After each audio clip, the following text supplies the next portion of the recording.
Jason's going to share next. Youth Pastor Shinu. Go ahead. Thanks, man.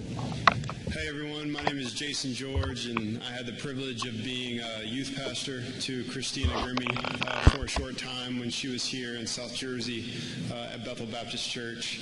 And I totally had like some notes like everyone else, but like I got out of my car and security was like, get rid of it. You know what I'm saying? I'm like, don't you know who I am? Struck me as a shy, reserved girl. She always had her friends with her, like Sarah and Lauren and others, and she was inquisitive. She wanted to hear what I was teaching. She liked to hear. She liked to learn. Marcus was the same way as a student. I wasn't really real close with Christina when she was in our youth ministry like I was with some students. It wasn't until Christina began to really pursue her career that our relationship grew closer and deepened, and I didn't see that coming. I wasn't going to bother her. It was Christina who contacted me through some text messages or a phone call, and she would ask me to pray for her over some stuff. And I would. And she began to feel like she could trust me to share struggles that she was going through. Normal struggles that young ladies go through, but also spiritual struggles, which made me like so happy.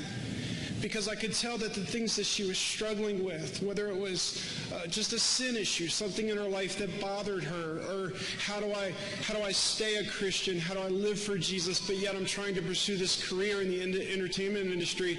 I said, "Oh, Christine, that stuff makes me so happy." She's like, "What do you mean?" I'm like, "There's this inner struggle. The fact that you're concerned about it, that you want to live for Jesus, that you want to know Him more. These are all evidences of the fact that He really does live in you." I'm like, there's so many people, they don't give a rip, but all they say is, well, I'm a Christian, or I prayed a prayer. But here was finally a young person, and there's so few, that was like, this is real to me. I want to know Him. I don't want to sell out in Hollywood. I want to stay true. And she said, what do I do? And I said, listen, you don't got to parade Jesus everywhere. Be yourself. You be Christina.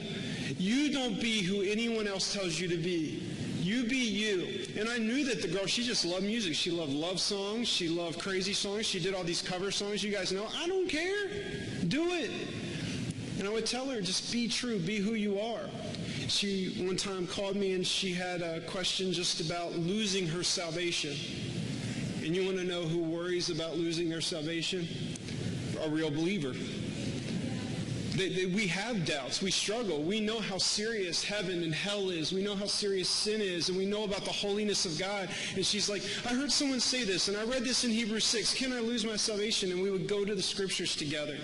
And I would remind her of some crucial verses like Romans 8:38 and 39. Nothing will separate us from the love of God, Christina. We're in Christ Jesus. Nothing.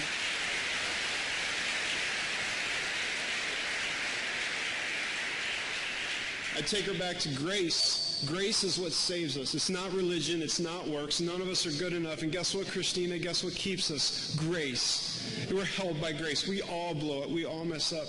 And these things comforted her. And let me tell you something about this young lady. She'd never tell you. She'd never say about herself. Like Christina knew I left Bethel when I was doing an evangelistic ministry, traveling around the country, trying to reach young people. And I just get a letter one day from Christina, and it's not a letter. It's a check for $1,000 for my ministry that's just like, go, do it. Like, what? She was like 20 years old. This is the Christina Grimmie some of you don't see. You've just seen the girl on the stage. I'm telling you about the real Christina Grimmie, the amazing voice that God gave her.